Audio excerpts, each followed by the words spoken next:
goes right, grabbed around the ankles, and there's number 44, Addison GIllam once again, and it's another tackle for a loss all the way back at the 14-yard line. That's a loss of 6 yards. And how about that defensive stand for Colorado? Hi again, and welcome to the Buffalo Stampede. I'm Mark Johnson of 850 KOA Radio, your play-by-play voice of the Colorado Buffaloes. Buffs coming off the loss to number 2 Oregon last week, and we're happy to be joined by a young man who had a phenomenal game against the Ducks. In fact, a freshman record here at the University of Colorado, 18 tackles in the ballgame. That'd be number 44, the freshman linebacker, Addison GIllam. Addison, thanks for being with us. First off, talk about that ballgame last week. Here you come, you're a freshman in college. You step up and play not only at the BCS level, but then you play the number 2 team in America. What was that like for you last week? I was pretty nervous, they're a great team, so I was real nervous, We prepared all week, though, so felt a little bit better about that, yeah.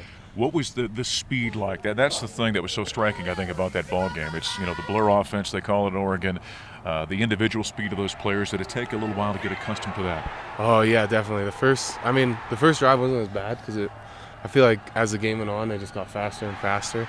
So once the game went on and they got faster, it was like, whoa, shoot, okay.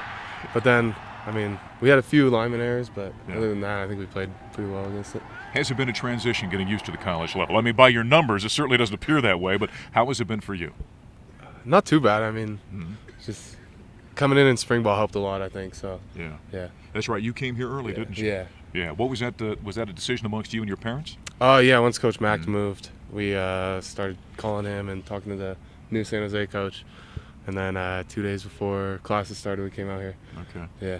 Now, it should be noted that Addison was recruited by Mike McIntyre at San Jose State when Coach Mack took this job at Colorado.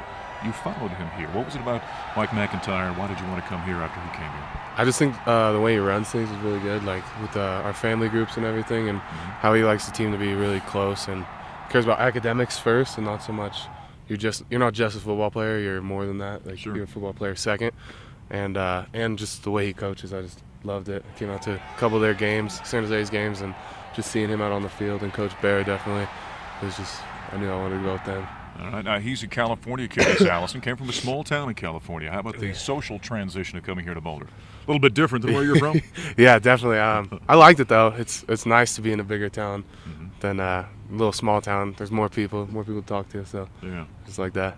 18 tackles I mentioned against the Ducks last week. That is a Colorado freshman record. Chad Brown, as you well know, does sidelines for us, a former All-Pro NFL linebacker. He's been raving about your instincts out there. How does a freshman go out and get 18 tackles in the ball game against a team of that caliber? Just running around to the ball, I guess. I don't know. It just happened. But it's more than just a physical talent for you. You're obviously reading plays out there. You've got an understanding of the game. Have you always had kind of that innate understanding for football? A little bit, I guess. In high school and stuff, I didn't watch much film, which I regret now. Right. But now that I came to college and I'm watching a lot more film, it's just helped way more. So yeah. How about playing again next to a guy like Derek Webb, who's a senior, had great success at the college level? What have you learned from playing next to guys like that? Just communicating a lot and just where to line up, how to get our reads and stuff, how to watch film even. Just when we're up in the meetings and stuff, I talk to him, ask him questions, what to look for, what to see. So I think that's helped a lot. You made reference to wishing you had watched more film in high school. Yeah. That's something you have to do at the college level, isn't it? Yeah, definitely. Yeah, it's a learning process. What do you pick up on film when you watch? Just their tendencies, where the backs are lining up, what they do. I'll just try and call plays in my head, like what Coach Bear would do. Probably not the same, but I just try and do that and just think about what I'd be reading and where I'd line up and everything. What's been the tougher transition, the football aspect or the academic aspect of being in college? Definitely the academic. The academic is a lot tougher than high school. Yeah, what are you majoring in? Integrative physiology right now. Wow. Yeah. What does that mean? See, I'm a sportscaster. I'm not going to know the answer to that. What does that mean? It's for physical therapy. Okay. Yeah. All right. So it kind of plays into the athletic world a little bit. Yeah. This game this weekend, you're on the road against Arizona State. In this conference, you're going to face big-time talent every week, obviously, and very good football teams. Oregon State was a good football team. Oregon, obviously, a good football team, might be as good as anybody in America.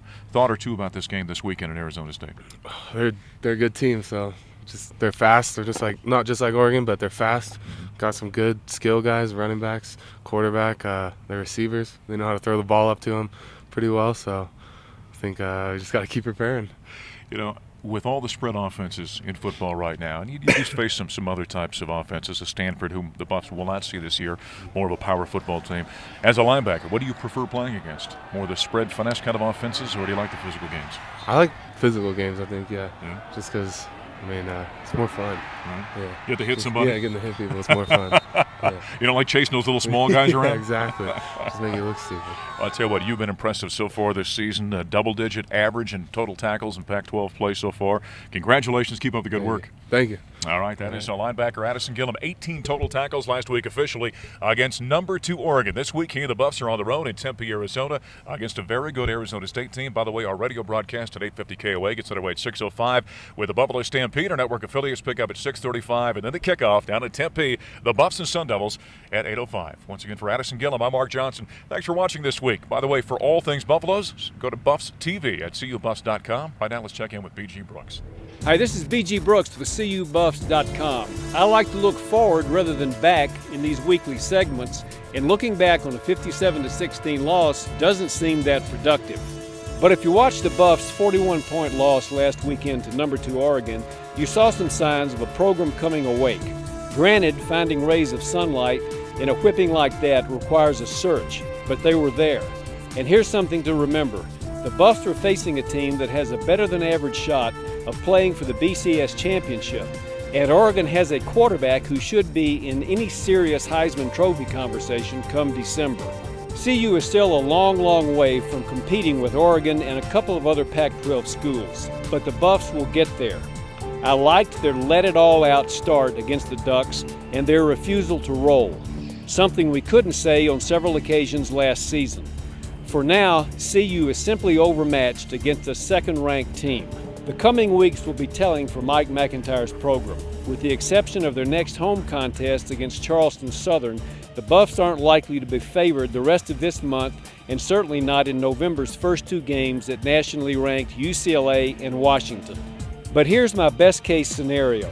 The Buffs show weekly overall improvement, which means making plays on both sides of the ball when they're there, avoid serious injuries, find more consistency on offense, and tighten up their pass defense.